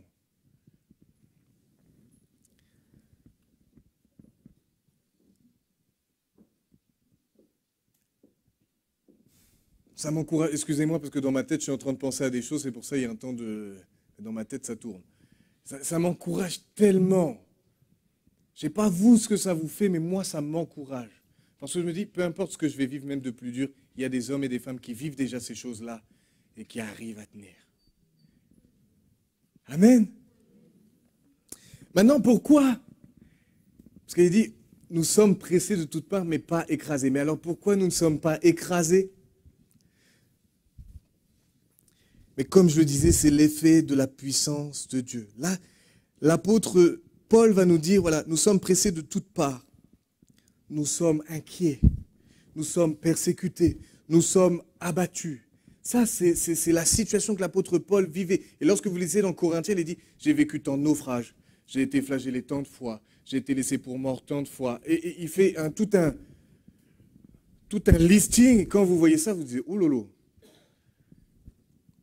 Mais en fin de compte, ils ne sont pas écrasés. Ils n'étaient pas écrasés. Les chrétiens de l'Église primitive n'étaient pas écrasés. Pourquoi? Parce que c'était l'effet de la puissance de Dieu dans leur vie. Ils n'étaient pas désespérés. Pourquoi? Parce que c'était l'effet de la puissance de Dieu dans leur vie. Ils n'étaient pas abandonnés. Parce que ça aussi, c'est l'effet de la puissance de Dieu dans nos vies. Il faut croire que peu importe ce que tu vis, Jésus a dit, et je serai avec vous tous les jours jusqu'à la fin du monde. Amen. Que tu le sentes ou que tu ne le sentes pas, qu'à travers ce que tu vis, tu le vois ou tu ne le vois pas, il est là. Il est avec toi. Mais non anéanti. Mais non anéanti.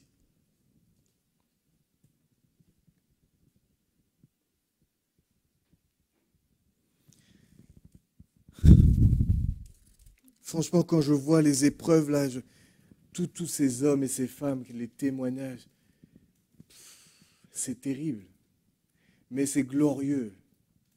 Parce qu'on voit que malgré ça, il continue. Et vous savez, cet homme-là, ce pasteur-là, il a recommencé. Et vous savez ce qui s'est passé, c'est que il aurait pu être anéanti par ça. Ça aurait pu l'anéantir. Vous savez ce qui s'est passé? Il a une passion plus grande maintenant. Au lieu d'éteindre, ça a allumé le feu. Ça a encore plus fortifié cette flamme-là. Mais vous allez voir qu'en Iran, ils vont dire quelque chose, la persécution a un effet. Alors Paul, déjà, il parle régulièrement dans ses lettres de la mort. Il en parle souvent. Il parle d'arrêt de mort, 2 Corinthiens 1,9 pour ceux qui prennent des notes. Chaque jour, je risque la mort. 1 Corinthiens 15,31. Et c'est à cause de toi, c'est à cause du nom de Jésus. Quand il dit ça, ce n'est pas un reproche.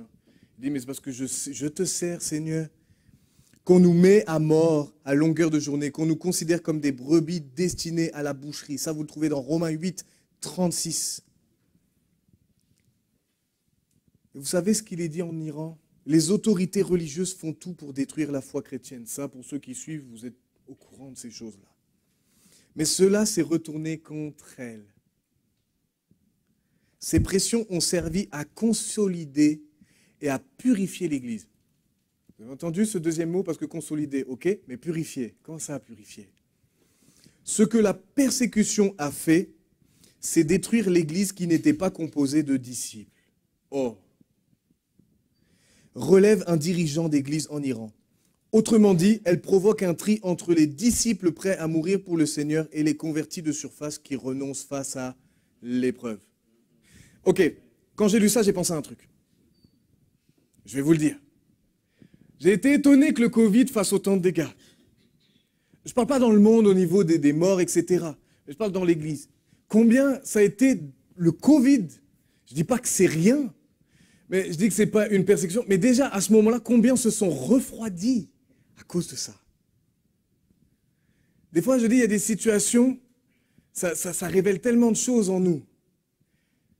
Vous savez, comme l'apôtre Pierre, quand il disait, moi jamais je t'abandonnerai, je serai toujours là. Quand tous t'abandonneront, je serai là. Ce qui s'est passé, c'est qu'il n'y a que Jean qui est resté au pied de la croix. Dans tous les disciples, il n'y a que Jean qui est resté au pied de la croix. Je ne suis pas en train de dénigrer Pierre, mais je suis en train de montrer que dès aujourd'hui, prenons les choix que nous devons prendre. Parce que lorsque la persécution va venir, ça va être à un autre niveau. Aujourd'hui, on peut lire nos Bibles sans problème. Nous, on en a, et on en a à foison. Il y a des pays, ils ont une Bible pour un village. Et encore, ça, c'est ceux qui ont vraiment une grâce exceptionnelle. Et certains, ils ont tellement peur, c'est que... Et nous, des fois, on ose ne pas lire nos Bibles. J'ai pas peur de parler comme ça. Hein. Franchement, j'ai pas peur de vous parler comme ça. Et nous, des fois, on n'ose ne pas lire nos Bibles. Et eux, lorsqu'ils en ont une, ils font tout pour apprendre les versets de peur qu'un jour, la police vienne. Ceux qui vont venir dans les foyers leur volent leur Bible. Afin que même s'ils ont la Bible qui est volée, ils connaissent les passages par cœur. Ça encore, ça fait partie du livre qu'on a lu tous les deux d'ailleurs, et peut-être d'autres l'ont lu, Le Citoyen du ciel. Et lorsqu'il a eu cette Bible-là, il a lu, appris, médité. Et nous devons faire ça. Prenons conscience de cette grâce dans laquelle nous sommes aujourd'hui, de pouvoir avoir un culte libre. Maintenant, attention, les choses vont changer, plus ou moins. Ça ne sera peut-être pas comme certains en Inde ou quoi que ce soit aussi violent, mais ça peut être plus subtil.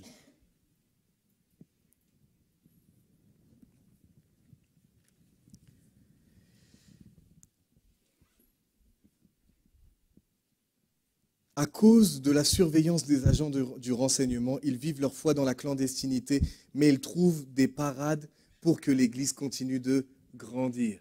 Je pense à Djema, d'ailleurs, quand j'ai lu ça, j'ai pensé à Djema, lorsqu'il est parti. Tu es parti un moment en Algérie. Ben, ils étaient sous un pont, ils étaient sous un arbre. Les églises sont fermées. Ben, on trouve une autre solution. On loue dehors, auprès de la rivière, on est près de la rivière, on est... Et en fin de compte, en faisant ça, ça multiplie encore plus. Ça multiplie encore plus l'œuvre de Jésus-Christ. On n'est plus cantonné. Je dirais, l'Église, ce n'est pas un bâtiment. Mais tout le monde mais chacun se réunit. Chacun dans des endroits différents et va toucher des personnes différentes. On élargit les horizons.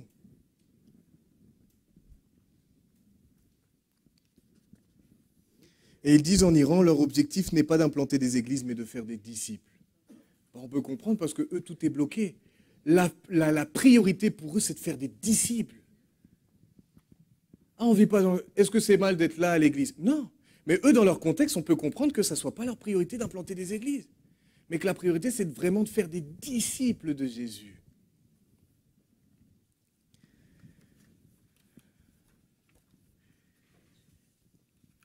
Et pourquoi nous ne sommes pas écrasés aussi, je crois que c'est la chose qui doit vraiment nous... Pour les chrétiens persécutés, c'est déjà le cas, ils pensent déjà à ça. Mais nous, ça devrait être le cas aussi, on devrait avoir cette assurance-là. C'est-à-dire parce que nous portons notre intention sur les réalités éternelles. Et quand j'ai lu ce que l'apôtre Paul a dit à ce sujet-là, je me suis dit, mais c'est incroyable d'utiliser l'adjectif qu'il a utilisé. Je vais vous le dire. Au verset 14, donc 2 Corinthiens 4, 14, il est dit, sachant que celui qui a ressuscité le Seigneur Jésus nous ressuscitera aussi avec Jésus et nous fera paraître avec vous en sa présence. Ça, c'est notre but à tous. De finir la course, de bien la finir, et on sait qu'on sera auprès de notre Sauveur. Alors là, il n'y aura plus rien, plus de maladie, plus de problèmes, plus rien, une paix comme on n'a jamais connue, une joie comme on n'a jamais... Tout sera merveilleux. Plus rien pour embêter qui que ce soit, plus de désagréments, plus rien. Plus de mauvaises pensées, plus de combat avec cette chair, plus rien. Amen. Moi, je ne sais pas vous, mais j'ai hâte. Mais il faut encore qu'on soit là à lutter jusqu'à la fin. Le temps où Jésus nous rappellera auprès de lui. Amen. Donc, il y a d'abord cette foi, donc croire, puis le témoignage, c'est-à-dire parler, d'où la persécution dans certains pays, du témoin jusqu'à la mort. Mais notre résurrection est aussi certaine que celle de Christ. Et là, par rapport à la gloire future, on va voir que l'apôtre Paul va dire dans 2 Corinthiens 4, 17, « Car nos légères difficultés... » Alors ça, je pense qu'il n'y a pas besoin de méditer 107 ans là-dessus, sans qu'on bug tout de suite sur ce passage-là. « Car nos légères afflictions du moment présent produisent pour nous, au-delà de toute mesure, un poids éternel de gloire. » C'est-à-dire que, pourtant, franchement, et là, l'apôtre Paul n'était pas en train de dire que ce que je vis, c'est rien, c'est pas grave, que ça me fait rien, ça n'a aucun impact sur mon corps ou sur mon âme. C'est pas ce qu'il est en train de dire. Mais ce qu'il est en train de dire, c'est que lui, il est fixé sur l'éternité. Et qu'il est en train de dire que, bah oui, si je fixe mes yeux sur l'éternité, oui, bah, mes afflictions aujourd'hui passées, ça c'est de passage. Mais l'éternité, c'est plus grand. Donc je vais... Nos légères afflictions présentes. Et vont représenter quoi? Un poids éternel de la gloire que l'on va connaître. Aujourd'hui, tu souffres, aujourd'hui, tu pleures. Je t'encourage ce matin, continue. Perds pas le nord. Garde les yeux fixés sur Jésus. Laisse-le là où tu dois pardonner, pardonne. Là où tu dois combattre contre la... combat. Mais dans tout cela, tu vas avoir la grâce de pouvoir avoir la guérison de ton cœur. Tu vas avoir la force nécessaire pour continuer à marcher. N'abandonnez pas. Moi, je le dis, et je l'ai dit déjà au tout début du Covid, quand j'ai parlé de l'Église, où je disais, ne ressemblons pas à l'Église, mais soyons l'Église de Jésus-Christ. Et moi, mon souhait, si je peux parler comme ça, ma prière, c'est que tout à chacun, nous soyons tous ensemble, là-haut, auprès de notre Papa, auprès de notre Sauveur. Mais je ne peux pas faire votre part, et vous ne pouvez pas faire ma part. Donc, si vous faites un pied à gauche et à droite, et que vous continuez comme ça, excusez-moi de parler comme ça, mais je ne vous reverrai pas là-haut. Peut-être que ça vous choque de la manière dont je parle, mais je n'ai pas le choix de parler comme ça. Parce que des fois, on croit que le péché, c'est rien. Mais le péché, c'est ce qui a poussé Jésus à aller à la croix. Règle ce que tu as réglé aujourd'hui. Demain, tu ne sais pas. Ça se trouve, même dans l'après-midi, tu vas sortir d'ici. Tu ne sais pas ce qui va se passer. Vivons chaque jour comme si c'était le dernier. Et je ne reprends pas la chanson de Corneille. Mais véritablement, vivons chaque jour comme si c'était le dernier. Soyons toujours clairs, toujours au clair avec Jésus, au clair les uns avec les autres.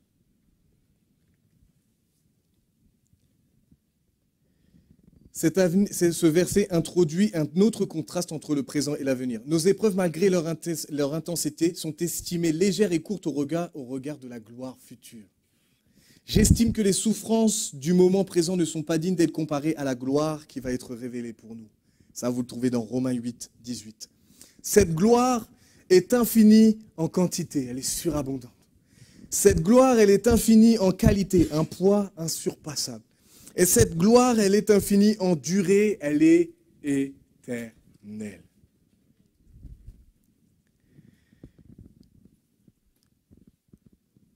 Franchement, Paul avait un sacré cœur, une sacrée passion pour Jésus et son royaume, pour tous les disciples. Puissions-nous être animés aussi de ce même cœur. Soyons les imitateurs de Paul. Et je n'ai pas peur de dire ça, parce que lui-même était imitateur de Christ. Imitons tous ces hommes dans la parole. Soyons comme eux. Je reste Kenny. Stéphanie, ça reste Stéphanie. Anna, ça reste Anna. Mais ayons les sentiments qui étaient en Jésus-Christ. Et ces sentiments qui étaient en Jésus-Christ étaient dans chacun des apôtres. Là, je parle de Paul, mais je pourrais parler de Pierre, je pourrais parler de Jacques, je pourrais parler de Jean, je pourrais parler de tous les apôtres. Et même des disciples. Et même des disciples. Ils avaient les sentiments qui étaient en Jésus-Christ. Un cœur brisé, mais un cœur encouragé, dynamisé, comblé par sa vision de la gloire future. Ses yeux, de Paul, étaient littéralement fixés sur la récompense à venir. Ce n'est pas que j'ai déjà remporté le prix ou que j'ai déjà atteint la perfection, mais je cours pour tâcher de m'en emparer, puisque de moi aussi Jésus-Christ s'est emparé. Philippiens 3,12. Seule la foi, conviction des choses invisibles, nous fait apprécier ces valeurs incomparables. Par la foi, les yeux de notre cœur voient au-delà de notre vie terrestre, ils voient les choses glorieuses du ciel et se fixent sur le Seigneur de gloire. Je vais vous donner un secret, parce que ça c'est mon secret. Aujourd'hui, je n'avais pas du tout envie de venir. Il s'est passé quelque chose, ça ne m'est jamais arrivé, j'étais plus qu'abattu, même pendant la louange, très très abattu. Ça faisait longtemps que je n'avais pas ressenti une colère comme j'ai ressenti, une rage comme j'ai ressenti. Punaise, c'est le pasteur qui parle comme ça. Bah oui, ça arrive aussi au pasteur. Et vraiment, vraiment brisé dans mon cœur, vraiment, vraiment. J'avais pas envie. Et lire ma Bible, là, ça devenait très, très compliqué. Et quand j'ai préparé ça parce que j'avais pas le choix. Mais tout ce que j'avais envie de faire, c'était pas de préparer, c'était de dire, tiens, Yves, tiens, prends, fais. Et là, je vais vraiment pas bien. Vous vous sentez comme ça, des fois, hein? Ou vous avez plutôt envie de dire, non, c'est bon, je vais déléguer, là, je suis vraiment pas bien, j'en ai ma claque, je vais lâcher, je vais abandonner, je vais prendre des vacances, de toute façon, j'en ai ras-le-bol, alors c'est bon, basta. Et vous savez, quand je pense comme ça, je me rappelle toujours d'une chose. Je vais vous dire ce qui me motive. Déjà, le fait que je ne peux pas vous abandonner, je n'ai pas le droit de vous abandonner. Je n'ai pas le droit d'abandonner Jésus, je n'ai pas le droit de vous abandonner vous. Et quand je pense que ce que je suis en train de vivre là, c'est passager parce qu'il y a l'éternité. Et je ne dois pas garder, je dois pas oublier ça. Ça doit être dans ma ligne de mire. Je ne dois pas oublier ça. Je sais que des fois dans vos coups, vous vivez des choses où c'est... Je sais que des fois dans vos travaux, vous vivez des choses où c'est comme ça. Je sais que des fois, il y a vraiment des paroles qui sont douloureuses. Mais ne lâchez pas cette vérité. Et vous savez, une chose, je vais vous dire quelque chose. J'ai réalisé quelque chose il y a des années maintenant. Lorsque je suis parti de cette église, j'ai été rétrograde et je suis revenu. Et notamment Dominique m'a dit quelque chose et ça a véritablement changé une de mes perceptions. Des fois, on fait un choix égoïste, on se dit, on part, on arrête. Mais vous savez que quand vous faites ça, on sait que dans l'église, il manque quelque chose. Vous savez que chacun a sa place. Vous savez que chacun a sa place. Je ne vous le dis pas tous les 4 matins, mais des fois, je suis très, très triste. Et j'en pleure dans le secret quand je prie, mon Dieu, que certains ne soient plus là. Et je prie pour qu'ils reviennent. Chacun a sa place ici. N'abandonnez pas, ne vous laissez pas avoir par l'ennemi. Ne vous laissez pas avoir par vos pensées, vos propres raisonnements. Mais continuez. Continuez. Et le Saint-Esprit et Jésus va être avec vous tous les jours. Quand tu pleures, il est là. Quand tu ris, il est là. Quand tu es en colère, il est là. Quand tu as de l'amertume, il est là. Quand tu demandes pardon, il est là. Quand tu pardonnes, il est là. Il est là à chaque instant. Alléluia. Alors vraiment, n'oublions pas ça. Dieu, ne lâchons pas, n'abandonnons pas Jésus, n'abandonnons pas le corps de Christ. Et surtout, n'oublions pas que dans la ligne de mire, il y a la gloire éternelle. Il y a la gloire éternelle. Amen. Alors, voilà, j'ai terminé pour aujourd'hui. Donc, on va faire quelque chose maintenant. On va prendre, Hicham, tu sais, comme d'habitude, on prend celle-ci. Et là, on va passer aux offrandes. Sachez que selon la somme que vous donnez, j'aime bien le dire ça parce que moi, j'aime bien savoir ce genre de choses. Déjà, sachez une chose, c'est que là, vous donnez vraiment, encore une fois, une année de plus, un organisme, franchement, qui va utiliser l'argent que vous allez donner pour une très bonne cause. Ça va être bien utilisé. Et j'avais lu, d'ailleurs, quand je vais sur le site, 25 €, ça permet aux enfants de faire quelque chose. 50, ça permet de créer des formations, d'envoyer des missionnaires pour pouvoir aller guérir. Il y a des personnes, il y a des traumatismes qui sont énormes. Traumatismes qui sont énormes. C'est pour ça qu'il nous faut prier pour eux, parce qu'ils peuvent lâcher eux aussi. Mais ils ont besoin de cette grâce. Ils ont besoin que nous puissions nous investir financièrement, certes, mais spirituellement aussi. Toujours prier, penser à eux dans nos prières. Alors je vous encourage. Il y a le dimanche de l'Église persécutée qui est un temps bien spécifique. Il y a la soirée aussi annuelle où on parle de l'Église persécutée, dans laquelle d'ailleurs ils ont parlé de l'Algérie, de l'Iran. Ils ont parlé de beaucoup d'églises. Mais j'aimerais vraiment vous éveiller vos consciences sur ça. Mais régulièrement, allez faire un tour. Soit il y a Info Chrétienne, mais allez faire un tour sur Porte Ouverte, l'ONG pour les chrétiens persécutés. Vous allez voir, il y a plusieurs cas. Et puis ça va pouvoir vous apprendre à prier à vraiment vous sensibiliser au niveau de ce qui se passe ailleurs. Pour des hommes et des femmes qui ont la même foi que nous, dans le même Jésus-Christ. Amen. Alors on va en profiter, on va prier quand même. On va prier tous ensemble. Alors on va se lever. Je sais que je vous fais souvent vous lever, Ah oui, excusez-moi, vas-y. T'inquiète, même s'ils sont debout ou pire, ils peuvent... J'ai pas entendu.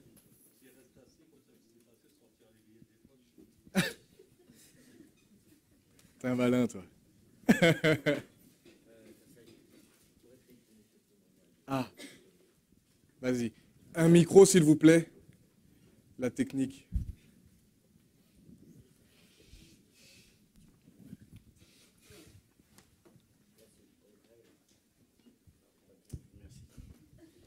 Là, par rapport au Maroc, donc il y a un couple pastoral. En baisse ton masque, par contre, parce que comme ça, on va bien entendre. Il y a un couple pastoral qui ont été emprisonnés 8 mois parce qu'ils avaient ouvert leur église dans le sud. Et par rapport à la crise sanitaire, donc toutes les églises avaient été fermées. Mais lui, il a ouvert. Il a fait en plus le protocole sanitaire. Donc, c'est-à-dire qu'il y avait des places libres et ainsi de suite. Ils sont tombés dessus. Ils ont pris le couple pastoral, ils ont pris 8 mois de prison ferme.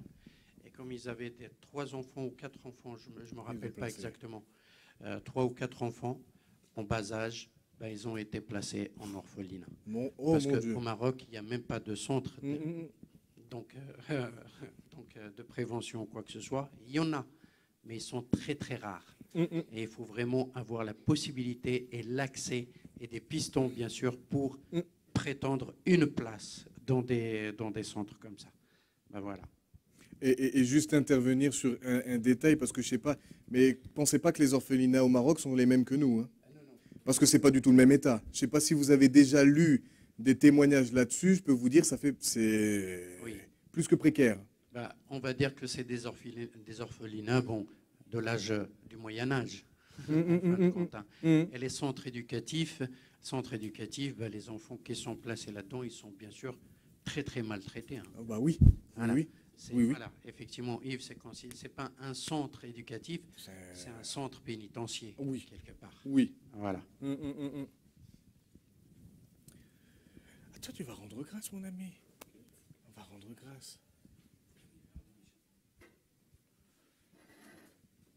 Père Céleste, on te rend grâce, Seigneur, pour ton bienfait, Seigneur. Et merci, Seigneur, pour tous mes frères et sœurs qui sont généreux, Seigneur.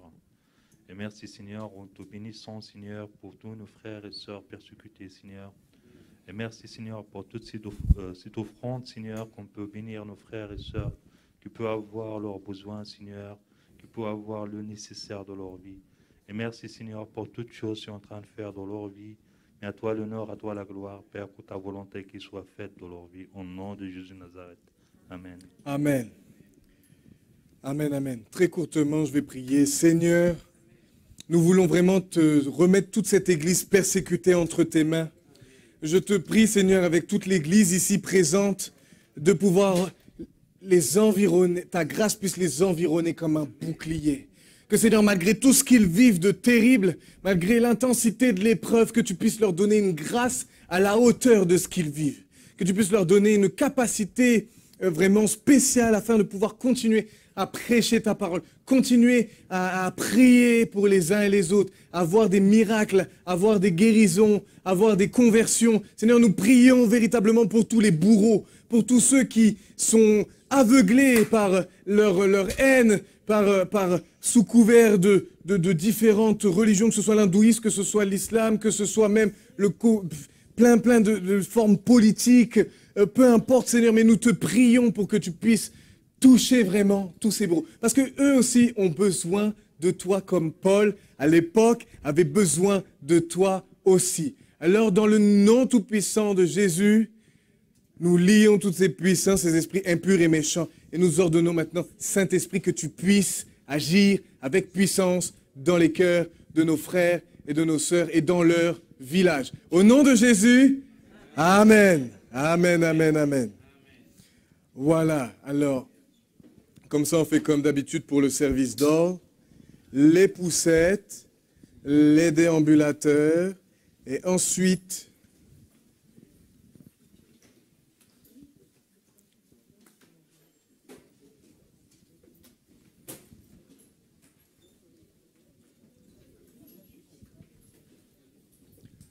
vas-y Chico.